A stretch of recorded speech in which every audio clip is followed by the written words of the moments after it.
Radhika washing machine में कपड़े डालकर जल्दी से किचन में आई। 2 बज चुके थे। उसके पति आलोक रोज दुकान से 2 बजे खाना खाने घर पर आते थे। घर में थोड़ी दूर तिलक नगर में उसका एक जनरल स्टोर था। बीच बाजार में स्थित होने के कारण अच्छी आमदनी हो जाती थी। राधिका जल्दी जल्दी खाना बना रही थी। रोज तो इस समय तक खाना तैयार हो जाता था, पर आज काम वाली बाई रानी के बिना बताए छुट्टी कर ली तो घर के कामकाज का सारा टाइम टेबल गड़बड़ा गया था। बच्चों का भी स्कूल से वापस आने का समय हो गया था। बेटा राज 12वीं कक्षा में और बेटी रिया 10वीं कक्षा में थी।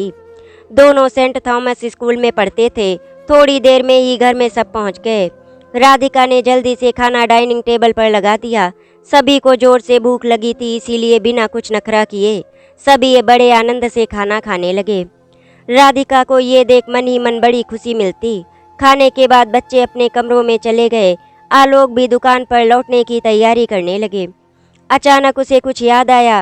राधिका किचन में साफ सफाई कर रही थी। उसने ऊंचे स्वर में राधिका को पुकारा।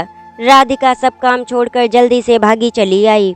आलोक बोला, आज शाम को मेरे दोस्त राहुल के घर ऋषिकेश से महाराज जी पधार रहे हैं। बड़े सिद्ध महात्मा और ज्ञानी हैं। हमें भी उनके दर्शन करने के लिए जाना चाहिए। आज शाम मैं दुकान से जल्दी आ जाऊंगा, तुम शाम को तैयार रहना। उनके दर्शन के लिए चलेंगे। ये सुन राधिका सोच में पड़ गई। दोनों बच्चों के बोर्ड परीक्षा के कुछ ही दिन शेष रह गए हैं। उनके खाने पीने का ध्यान रखना, ट्यूशन के लिए भेजना आदि सभी बातों की जिम्मेदारी उसकी ही थी। ऐसे में किसी महात्मा जी के दर्शन करने जाने का प्रस्ताव उसे पसंद नहीं आया। उसने व्यस्तता का बहाना बनाकर इनकार कर दिया। अब आलोक ने अकेले ही जाने का फैसला किया। शाम के 6 बजे ही उसने अपना जनरल स्टोर बंद कर दिया और महाराज जी के दर्शन करने जा पहुंचा। राहुल का रेडीमेड गारमेंट की दुकान थी।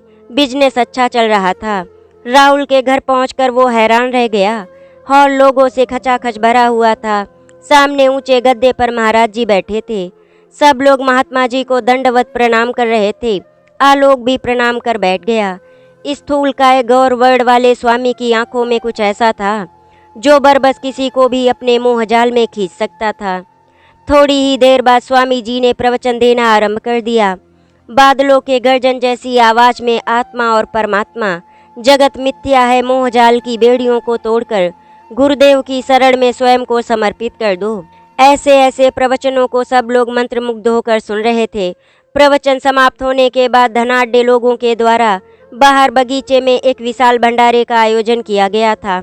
आखिर में ये घोषणा की गई कि इसी शहर में महाराज जी अपने भक्तों की सुविधा के लिए एक आश्रम बनवाना चाह रहे हैं, ताकि समय समय पर यहाँ आकर वे सबको अपने प्रवचनों के द्वारा मार्गदर्शन करते रहें। इस घोषणा के बाद लोग आश्रम निर्माण हेतु बढ़ चढ़कर दान करने लगे। माइक पर दान देने वालों के नाम और धनराशि की घोषणा भी की जा रही थी। ये सब देखकर आलोक हैरान रह गया। उसके मित्र ने भी दिल खोलकर दान दिया। आलोक के मन में उथल पुथल मची थी। उसकी जेब में सिर्फ 500 रुपये ही थे। संकोचवश उसने रुपए नहीं दिए। वापस लौटते हुए दोनों दोस्तों ने महाराज जी के प्रवचनों के बारे में चर्चा की। राहुल बहुत पहले से ही पूजा पाठ, साधु महात्माओं की संगत में जाया करता था। उसने आलोक को समझाया कि जीवन केवल घर संसार तक ही सीमित नहीं होना चाहिए। अपना भविष्य, अगले जन्म के बारे में भी सोचना जरूरी है। आज का धर्म कर्म के कारण ही अगला जन्म सुखमय बनेगा। इन सब बातों को सुनकर आलोक दूसरी दुनिया में ही खो जाता। वो अनमना सा घर आया। सब डिनर के लिए उसकी प्रतीक्षा कर रहे थे। वो तो भंडारे में भोजन कर आया था। उसने राधिका को बताया कि वो तो भंडारे में खाकर आ गया है। खाना खाकर बच्चे पढ़ाई करने लगे और राधिका किचन में चली गई। आलोक कपड़े बदल कर लेट गया। आज प्रवचन सुन और राहुल की बातें सुनकर उसके दिल में अनोखा सा अंतर द्वंद चल रहा था। वो सोचने लगा कि क्या उसकी जिंदगी केवल पत्नी, बच्चों और दुकान तक ही सिमट कर रह गई है। इस दुनिया से बाहर भी एक आध्यात्मिक दुनिया है जो हमें ईश्वर और धर्म कर्म की ओर ले जाती है। गुरुदेव के अनुसार ये मोह माया तो एक दलदल है जिसमें इंसान धंसता ही जाता है और जो अंत में नरक के द्वार पर पहुंच जाता है। अचानक उसने मन ही मन एक संकल्प ले लिया कि वो भी इन मोह ममता की बेड़ियों को काटकर सद्गुरु की शरण में चला जाएगा। पत्नी और बच्चे केवल अपनी जरूरतों और इच्छाओं की पूर्ति के कारण मुझसे जुड़े हैं। आज मैं गरीब हो जाऊं तो ये सब मुझसे ऐसे ही प्रेम और लगाव नहीं रखेंगे। अगले दिन सुबह वो जल्दी उठकर नहाने चला गया। राधिका चाय लेकर जब कमरे में आई तो हैरान रह गई। आलोक सुबह सुबह चाय लेता था, पर आज वो सुबह सुबह ही नहा रहा था। बच्चे भी उठ गए थे। वो दोनों अपने मनपसंद नाश्ते की फरमाइश कर रहे थे। आज आलोक चाय के लिए शोर मचाए बिना ही शांत भाव से तैयार होकर नाश्ते के लिए आ गए। राधिका और बच्चों को आलोक की चुप्पी से हैरानगी हो रही थी। नाश्ता करते करते अचानक आलोक राधिका से मुखातिब होकर बोला, कल तुमने स्वामी जी के सत्संग में ना जाकर बहुत बड़ी भूल कर दी। मैं तो उनके प्रवचनों से बहुत प्रभावित हुआ। सच में हम कुएं के मेंढक हैं। अपने घर परिवार दुकान बस इसके अतिरिक्त कुछ नहीं सोचते हैं। ये सुन राधिका हैरान हो गई। वो बोली, ठीक है, पर पहले अपने जीवन के मुख्य कर्तव्य को तो निभा लें। दोनों बच्चों की बोर्ड परीक्षा नज़दीक है। अच्छा है कि तुम बच्चों की परीक्षा के बारे में चिंता करो, ना कि तथाकथित बाबाओं के चक्कर में पड़कर समय खराब करो। ये सुनकर आलोक आग बबूला होकर बोला, एक महान महात्मा जी का तुम अपमान कर रही हो। ये तुम्हें शोभा नहीं देता। बात बढ़ते देख राधिका चुप हो गई। दुकान पर जाकर उसने राहुल को फ़ोन किया और महात्मा जी से मिलने की इच्छा प्रकट की। राहुल दुकानदारी में व्यस्त था, इसीलिए उसने असमर्थता प्रकट की। कुछ देर दुकान पर बैठकर वो राहुल के घर जा पहुंचा। वहां जाकर पता चला कि स्वामी जी वहां से प्रस्थान कर चुके हैं। राहुल निराश होकर लौट आया था। रात को दुकान बंद कर गया तो मन उदास था, क्योंकि स्वामी जी के दर्शन नहीं हो सके थे। डिनर करते समय बेटा राज बोला, पापा खाने के बाद आप मुझे केमिस्ट्री पढ़ा देना। ट्यूशन में बहुत सारे बच्चे होते हैं, कुछ समझ नहीं आता। आप जब पढ़ाते हैं तो सब समझ आ जाता है। ये सुन रिया भी बोल उठी, पापा मुझे भी गणित पढ़ा दिया करो, मुझे गणित में कुछ समझ नहीं आता। कुछ देर बाद ही राज और रिया अपनी किताबें लेकर स्टडी टेबल पर आ गए। आलोक मजबूरी में उन्हें पढ़ाने बैठ गया। थोड़ी ही देर में वो ऊब गया और उठ खड़ा हुआ। बोला, अपने आप पढ़ो, स्कूल और ट्यूशन के समय सोते रहते हो क्या? बच्चे अवाक से देखते रह गए। आलोक कुर्सी को धक्का देकर उठ खड़ा हुआ। आलोक के मन में महाराज जी से दीक्षा लेने का विचार उठ रहा था। अगले दिन रविवार था, दुकान की छुट्टी थी। उसने राधिका से दुकान के किसी जरूरी काम का बहाना बनाकर राहुल से स्वामी जी के आश्रम का पता ठिकाना लेकर ऋषिकेश जा पहुंचा। आश्रम में आज्ञा लेकर जब वो अंदर पहुंचा तो महाराज जी ध्यानावस्था में थे। कुछ और लोग भी प्रतीक्षा में बैठे थे। जैसे ही महात्मा जी ने आंखें खोली, सभी ने प्रणाम किया। उन्होंने सबको आशीर्वाद देकर प्रवचन देने शुरू किए। प्रवचन समाप्त होने के बाद सभी लोग चले गए। आलोक उठकर गुरु महाराज के चरणों में जाकर बैठ गया और बोला, गुरुदेव मेरा बहुत मन बेचैन है। आपकी शरण में आया हूँ, मुझे अपना शिष्य बनाकर सद्मार्ग दिखाएं।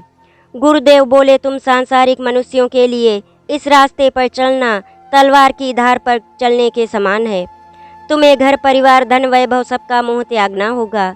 तुम इसके लिए तैयार हो? आलोक बोला, आपके प्रवचनों ने मेरा ज्ञान चक्षु खोल दिए हैं। मैं परिवार में रहते हुए भी आपके बताए मार्ग पर चलूँगा। आप मुझे दीक्षा दीजिए। स्वामी जी ने जवाब दिया, वत्स लगभग 6 महीने तक अपनी इंद्रियों पर नियंत्रण करने का अभ्यास करो, फिर मेरे पास आना। इस बीच देहरादून में जो मेरा आश्रम बन रहा है, वहाँ जाकर तुम श्रम अथवा धन के सहयोग देकर पुण्य कमा सकते हो। ये सुनकर आलोक ने गुरुजी के सामने शीश झुकाते हुए कहा, जो आज्ञा गुरु महाराज। इतना कहकर वो देहरादून लौट गया। घर पहुंचकर उसने राधिका से बात किए बिना थकावट का बहाना बनाकर सो गया। राधिका हैरान रह गई। उसे आलोक का रवैया बदला बदला सा महसूस हुआ। घर गृहस्थी के प्रति, बच्चों के हर बात के प्रति सजग रहने वाला आलोक इतना लापरवाह कैसे हो गया? इसी उधेड़बुन में उलझी राधिका सो गई। सवेरे नींद खुलने पर पाया कि आलोक पहले ही उठ चुका था। जिस पति की चाय के बिना आंखें नहीं खुलती थी, वो आज जल्दी कैसे उठ गया? बेडरूम से बाहर आई तो पाया कि आलोक नहाकर छोटे कमरे में समाधि लगाए कोई जाप कर रहा था। उसने उस समय कुछ कहना उचित नहीं समझा और चुपचाप बच्चों को जगाकर पढ़ने बैठाया। आलोक तब तक पाठ समाप्त कर दुकान जाने की तैयारी करने लगा। उसी समय बच्चे भी वहां आ पहुंचे। राज बोला, पापा 2 या 3 दिन आप दुकान से जल्दी आ जाना। मेरा पहला फिजिक्स का पेपर है, आप अच्छी तैयारी करवा देंगे।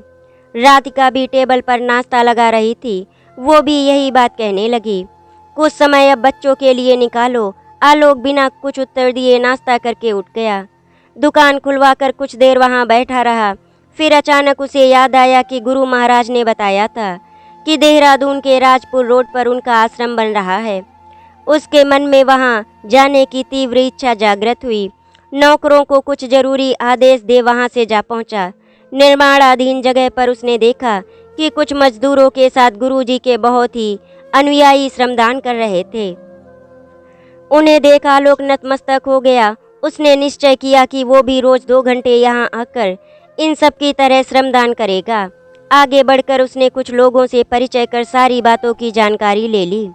वहाँ अधिकतर गुरुजी के अनन्य भक्त थे। फिर वो दुकान पहुँचा। दुकान में माल डलवाना था। नौकर कई बार उसे याद दिला चुके थे।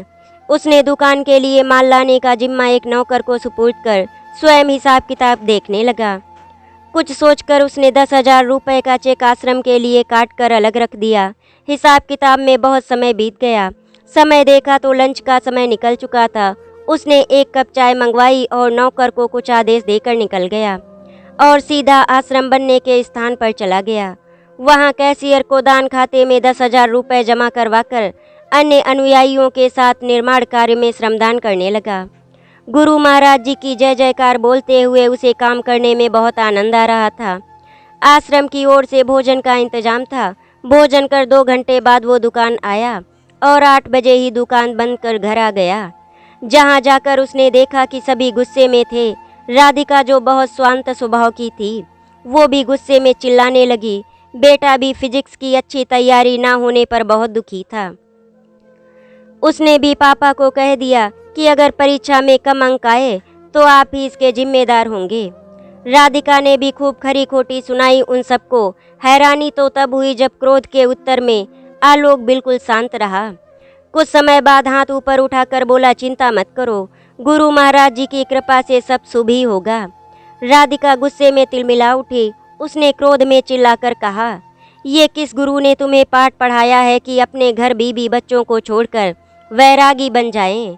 जय गुरुदेव करते रहो। ऐसे ढोंगियों के चक्कर में ना पड़कर अपने घर और दुकान को संभालो।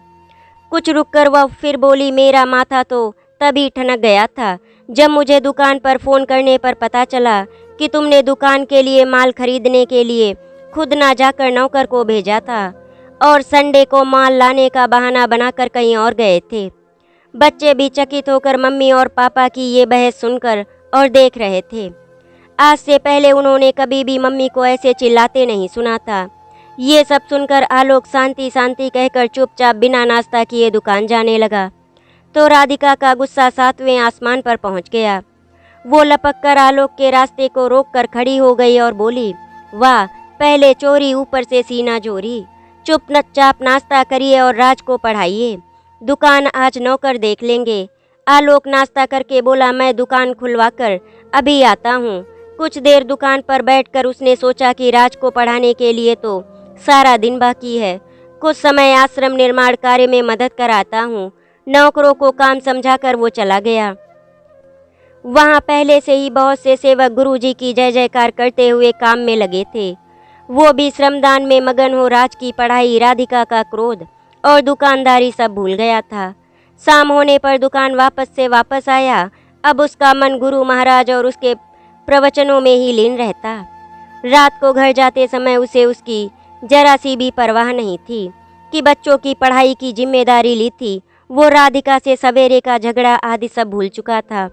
उसकी हालत उस शराबी की तरह थी जो नशे में डूबा घर लौटता है। घर पहुंचते ही उसे सबकी कड़ी नाराजगी का सामना करना पड़ता है।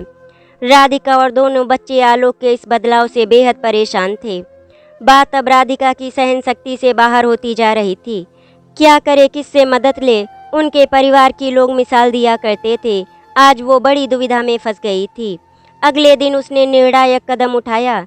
सुबह उठते ही उसने मौका देखकर बड़े प्यार से आलोक को समझाया कि वो किस बाबा जी के जाल में फंसकर अपने परिवार कामकाज को भुला बैठा है। बार बार समझाने पर आलोक की ओर से कोई आश्वासन ना पाकर वो आग बबूला हो गई। उसने चिल्लाकर कहा कि या तो तुम अपने परिवार का ध्यान दो या उस पाखंडी बाबा को चुन लो। अपने गुरु को पाखंडी कहने पर आलोक आपे से बाहर हो गया। उसने आओ देखा ना ताओ राधिका के गाल पर एक तमाचा जड़ दिया। राधिका अवाक रह गई। बच्चे भी दौड़कर बाहर आ गए। अपमान और क्रोध से राधिका तड़प कर रोने लगी। आलोक आवेश में बड़बड़ाते हुए बिना कुछ कहे घर से बाहर चला गया। राज और रिया की आज से बोर्ड परीक्षा शुरू होने वाली थी। दोनों बच्चे बुझे मन से परीक्षा देने गए, पर परीक्षा में एकाग्रता की कमी में कुछ खास नहीं कर पाए। घर आए तो सन्नाटा सा पसरा हुआ था। राधिका ने बताया कि आलोक आज दुकान पर भी नहीं पहुंचे।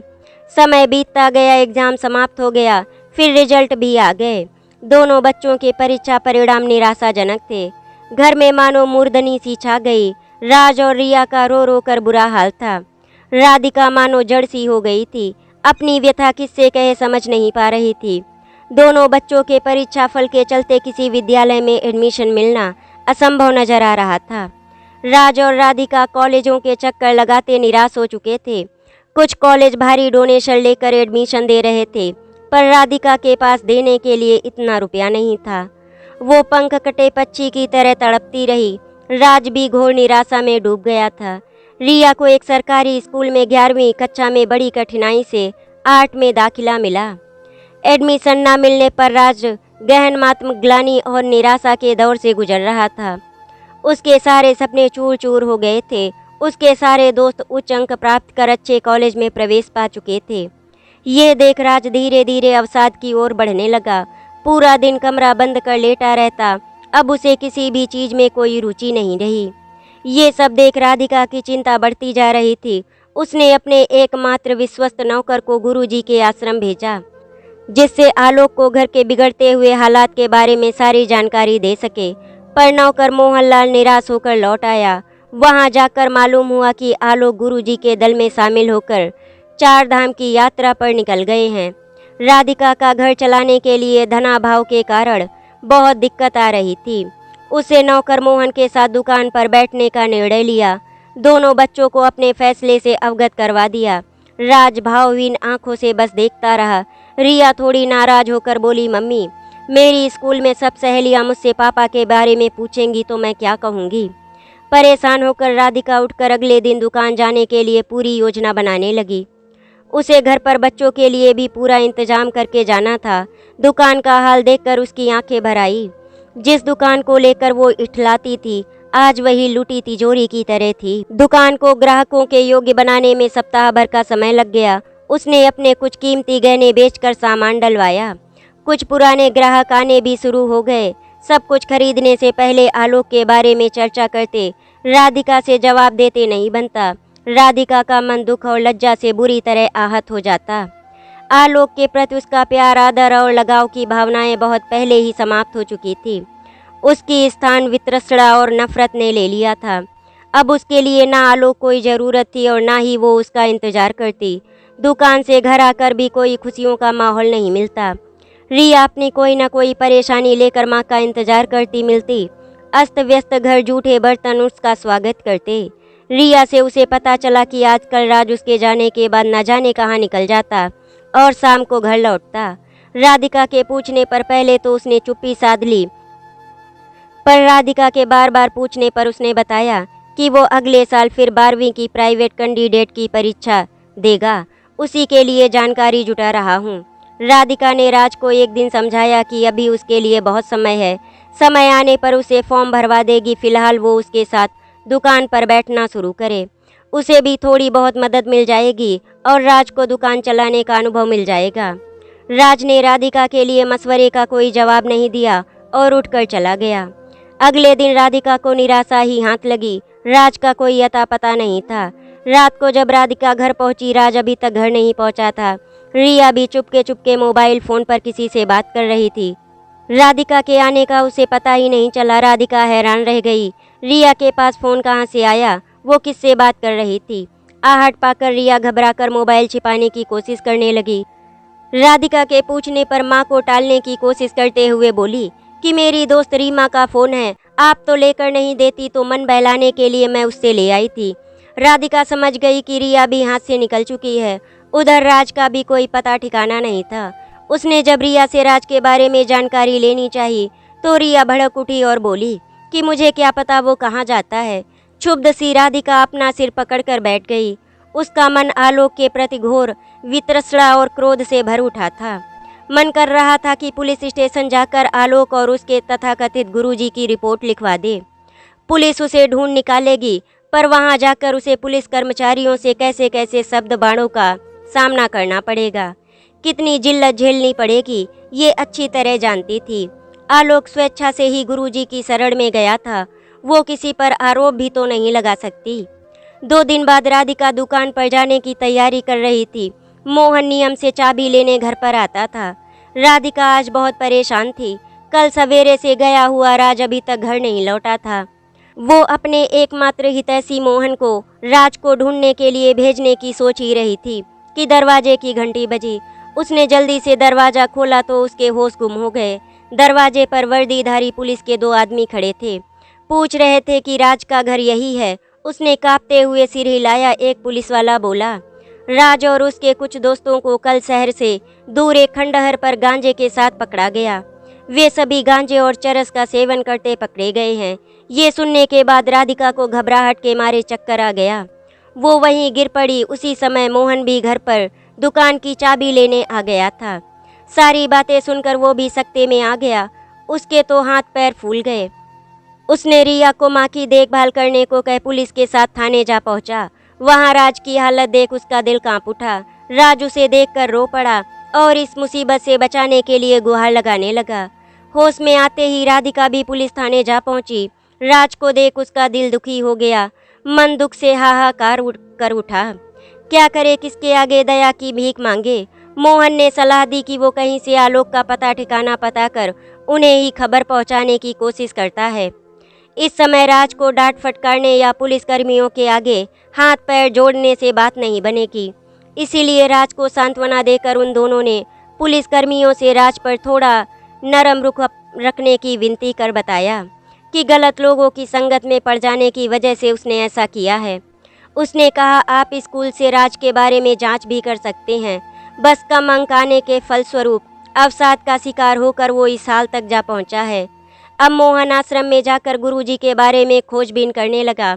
वहां रहने वाले सभी लोग गुरुजी का आता पता बताने से कतराने लगे। उन्हें डर था कि गुरुजी की साधना भंग हो जाने पर वे सब गुरुजी के कोप का शिकार बन जाएंगे। आखिरकार आश्रम के एक रसोइये ने अपना नाम गुप्त रखने की कसम देकर गुरुजी का सारा पता ठिकाना बता दिया। समय बर्बाद किए बिना मोहन एक जगह जा पहुंचा जहां गुरुजी अपने कुछ खास चेलों के साथ विराजमान थे। मोहन को देख गुरुजी कुपित हो उठे और अपनी तपस्या भंग हो जाने के कारण मोहन को श्राप देने की धमकी देने लगे। आलोक भी मोहन को वहां देखकर चकित रह गया। जब मोहन ने सारा घटनाक्रम विस्तार में उसे बताया तो आलोक के पैरों तले की जमीन खिसक गई। गुरुजी भी अपने बाकी चेलों के साथ वहीं बैठे मोहन से सारी व्यथा कथा सुन रहे थे, पर सब सुनकर भी अनजान बने रहे। अब बदहवास होकर आलोक गुरुजी के चरणों में लौट गया और बोला, गुरुदेव, मेरे बेटे को इस विपदा से बाहर निकालिए। आप तो सर्वशक्तिमान हैं। बड़े बड़े नेता धनाढ्य आपके आगे सर नवाजते हैं। ईश्वर के आप अनन्य भक्त हैं। कृपया मेरे ऊपर पड़े इस संकट से मुझे मुक्ति दिलवाएं। गुरुजी के ऊपर इन बातों का कोई असर नहीं हुआ। आलोक की बार बार विनती करने पर वे उठ खड़े हुए और बोले, मैं साधु संत भला इन सब बातों में किसी की मदद क्या कर सकता हूँ। समाज में मेरी मान मर्यादा है। तुम्हारा साथ देकर मैं उस पर दाग नहीं लगा सकता। ये कहकर गुरुदेव वहाँ से चले गए। ये सब देख सुनकर आलोक के पैरों तले से मानो जमीन ही खिसक गई। वो अवाक सा खड़ा रह गया। अचानक मोहन ने उसको घर चलने को कहा तो वो घोर निराशा में डूबा यंत्र चालित सा गाड़ी में बैठकर घर की ओर चल दिया। वहाँ से जब वो बोझिल कदमों शर्मिंदगी की चादर ओढ़े थाने पहुँचा तो उसकी नजरें राधिका पर पड़ी। उसे देखकर वो दंग रह गया। सुंदरता और खुश मिजाजी की प्रतिमा चिंता और परेशानियों को सहते सहते अपना रूप यौवन गवाकर सूख कर कंकाल मात्र रह गई थी। राज भी पुलिस की गिरफ्त में सिर झुकाए खड़ा था। आलोक को देख राधिका ने नफरत से मुंह फेर लिया।